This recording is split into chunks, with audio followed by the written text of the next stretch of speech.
Assalamualaikum warahmatullahi wabarakatuh. Perkenalkan, nama saya Nurul Fikriya. Saya dari Prodi Sistem Informasi.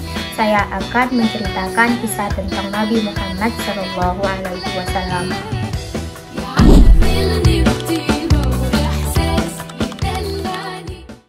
14 abad yang silam, dunia dalam keadaan jahiliyah. Di sebelah barat berdiri Imperium Romawi dengan agama Katolik dan kitab sucinya Bible, tetapi memiliki sistem yang sangat memprihatinkan, yaitu sistem perbudakan dan gladiator sebagai hobinya.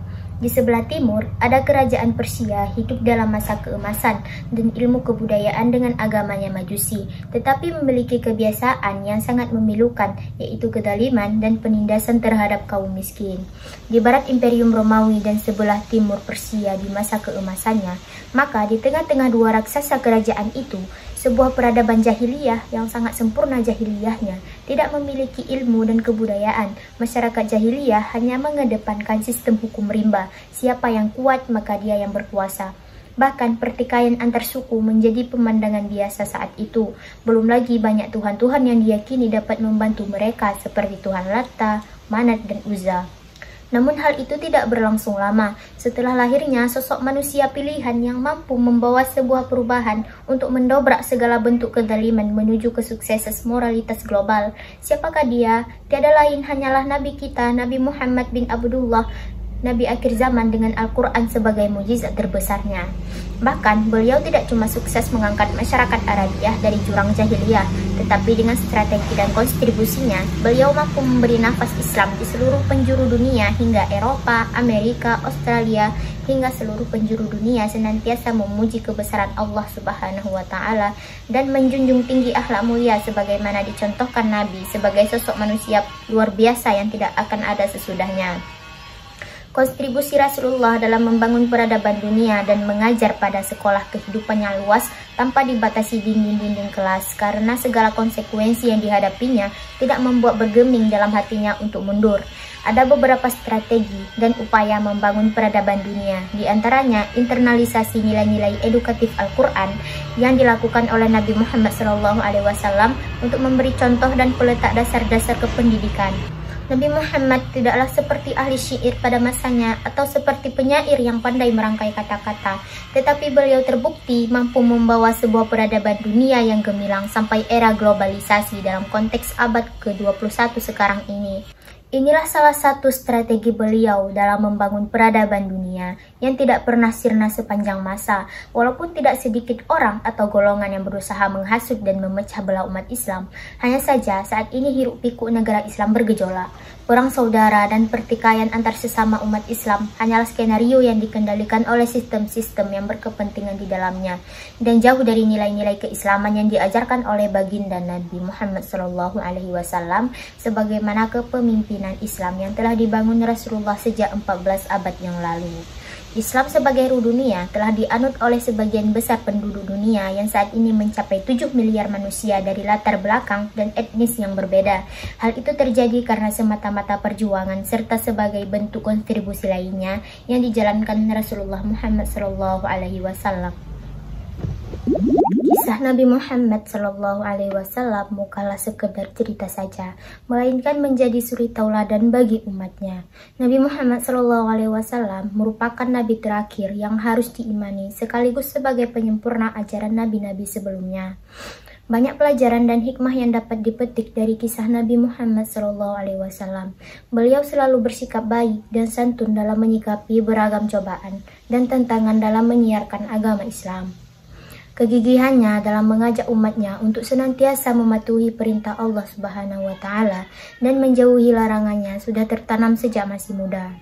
Nabi Muhammad SAW adalah putra dari Abdullah bin Abdul Muttalib dan Aminah binti Wahab. Beliau lahir di Mekah pada hari Senin 12 Rabiul Awal. Ada hikmah mengapa Allah Subhanahu wa Ta'ala memilih hari Senin sebagai hari lahir Nabi Muhammad SAW. Jalaluddin As-Sayuti dalam karyanya Husnul Maqsid fi Amalil Maulid mengutip penjelasan Ibnul Hajj Al-Abdari Al-Maliki Al-Fasi mengungkapkan bahwa hari Senin adalah hari di mana Allah Subhanahu wa Ta'ala menciptakan pohon, di mana ini bisa bermakna sebagai rezeki berupa makanan yang nantinya menjadi asupan dan menyenangkan hati. Selain itu, dikaitkan juga dengan makna musim semi, di mana secara etimologi berarti optimis dan nasib baik, serta menjadi musim yang adil di mana semua tumbuh dan bermekaran. Hikmah selanjutnya adalah Allah ingin memuliakan Nabi Muhammad SAW dan waktu lahirnya. Jika seandainya Nabi Muhammad SAW dilahirkan di hari atau waktu yang memang sudah mulia, orang pasti akan mengira Nabi Muhammad SAW menjadi mulia karena hari atau waktu tersebut. Sehingga Allah memilih hari Senin dengan tanggal dan bulan yang tidak ada keistimewaan dan kekhususan karena ingin memperlihatkan kuasanya bahwa dia dapat memuliakan nabinya. Nabi Muhammad SAW juga lahir pada tahun 571 Masehi atau yang dikenal sebagai tahun gajah. Di tahun tersebut, pasukan gajah di bawah pimpinan Abraha Habasyah menyerang Ka'bah. Pasukan gajah kemudian dikalahkan oleh burung ababil yang diutus langsung oleh Allah Subhanahu wa Ta'ala. Burung ababil menjatuhkan batu yang dibawa untuk memerangi pasukan gajah. Nabi Muhammad SAW besar sebagai anak yatim piatu. Ayahnya meninggal dunia saat Nabi Muhammad SAW masih berada dalam kandungan, dan ibunya meninggal di saat Nabi Muhammad berusia 6 tahun. Sepeninggal Aminah, Nabi Muhammad dibesarkan oleh kakeknya bernama Abdul Muthalib. 2 tahun bersama sang kakek, Nabi Muhammad SAW pun kembali kehilangan. Sang kakek meninggal dunia. Kemudian pada usia 8 tahun, Nabi Muhammad SAW diasuh oleh sang paman bernama Abu Talib. Bersama pamannya, Nabi Muhammad SAW mulai belajar berdagang. Beliau bahkan berdagang di usia yang sangat muda, yakni saat berusia 12 tahun. Perjalanan karir Nabi Muhammad SAW dalam berdagang berkembang pesat. Nabi Muhammad terkenal sebagai orang yang jujur dan terpercaya, sehingga mendapat gelar Al-Amin, yang berarti orang yang dapat dipercaya. Berita perihal kejujuran Nabi Muhammad pun meluas antero negeri. Salah satu yang mendengar berita tersebut adalah Khadijah binti Khuwailid, seorang janda yang mempunyai status tinggi di kalangan suku Arab, bijak, cerdas, dan dia juga seorang pedagang yang sukses.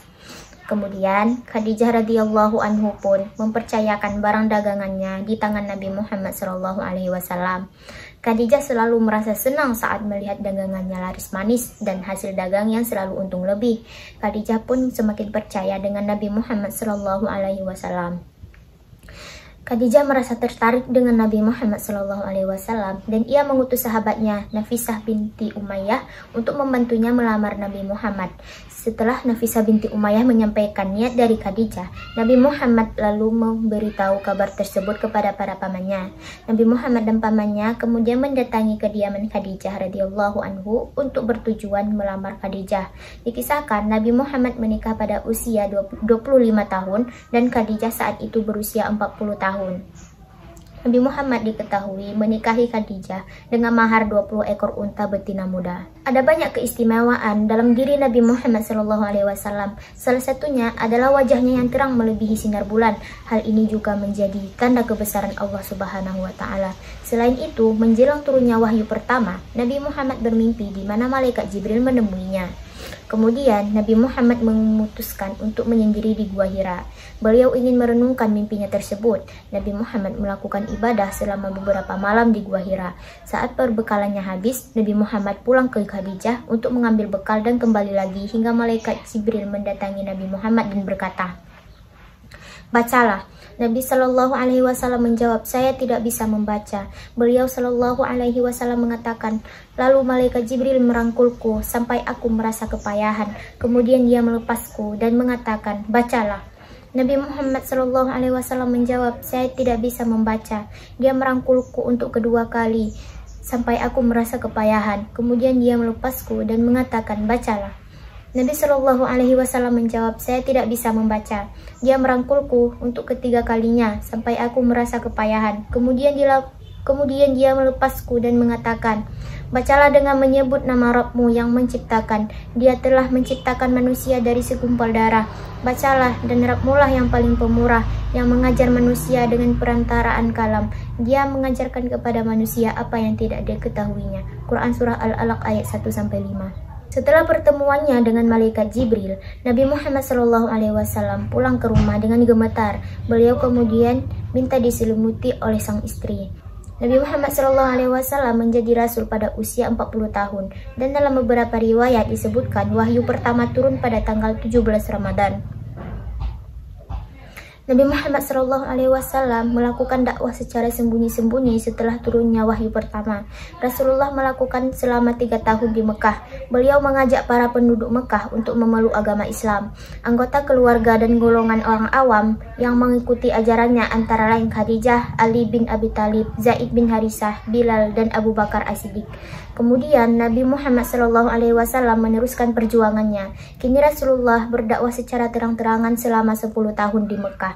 Beliau pun mendapat perlawanan dari suku dan bahkan dari keluarganya sendiri. Namun Nabi Muhammad SAW tetap meneruskan dakwahnya. Namun kondisi di Mekah tidak lagi aman. Hujatan, hinaan, bahkan perlawanan fisik sudah tak terhindarkan. Nabi Muhammad bersama para pengikutnya pun hijrah ke Madinah atas perintah Allah Subhanahu wa Ta'ala. Kisah Nabi Muhammad dalam menjalankan dakwah di Madinah dapat sambutan hangat. Di Madinah, Rasulullah menerapkan strategi dakwah dengan cara membangun masjid, pusat kegiatan dakwah, mempersaudarakan antara muhajirin dan ansar, mendirikan pasar, hingga perekonomian menggeliat dan membuat perjanjian dengan penduduk Madinah.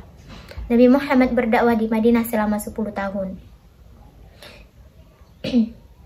Diketahui sebelum wafat, Nabi Muhammad SAW mengalami sakit selama beberapa hari. Bahkan, beliau minta izin untuk berpindah ruang tidur ke ruang yang dihubungkan dengan masjid agar dapat memberikan nasihat serta arahan kepada umatnya. Di akhir kisah Nabi Muhammad SAW ini, beliau berpesan agar umatnya selalu berpegang teguh pada ajaran agama Islam, menjadikan Al-Quran dan Sunnah sebagai pedoman hidup, serta senantiasa mendirikan sholat. Di hari terakhirnya, Nabi Muhammad SAW juga mengumumkan bahwa Abu Bakar As-Siddiq akan menjadi pemimpin umat muslim setelah kepergiannya. Pengangkatan tersebut menjadi tanda masa kekhalifahan Islam dimulai. Nabi Muhammad SAW meninggal dunia pada usia 63 tahun dan terjadi pada tanggal 8 Juni 632 Masehi, 12 Rabiul Awal tahun 11 Hijriah, di kediaman istrinya Aisyah radhiyallahu anhu. Wafatnya Nabi Muhammad SAW meninggalkan duka mendalam di kalangan umat Islam. Peristiwa ini pun dikenang sebagai salah satu momen paling penting dalam sejarah Islam. Begitulah kisah Nabi Muhammad SAW dari kecil hingga wafatnya. Manusia pilihan Allah Subhanahu wa Ta'ala ini menjadi suri tauladan umat Muslim. Ajaran-ajarannya serta hadis yang diriwayatkan para sahabatnya menjadi pegangan umat Islam hingga akhir zaman. Nah, itulah kisah Nabi Muhammad SAW dan kontribusinya dari dulu hingga sekarang. Ada banyak perilaku Nabi Muhammad yang dapat kita terapkan dalam sehari-hari, seperti kejujuran, kerendahan hati, kecintaannya terhadap sesama, toleransi, dan masih banyak lagi. Semoga apa yang saya sampaikan bermanfaat. Saya minta maaf apabila ada kesalahan. Wabillahi taufiq wal hidayah. Assalamualaikum warahmatullahi wabarakatuh.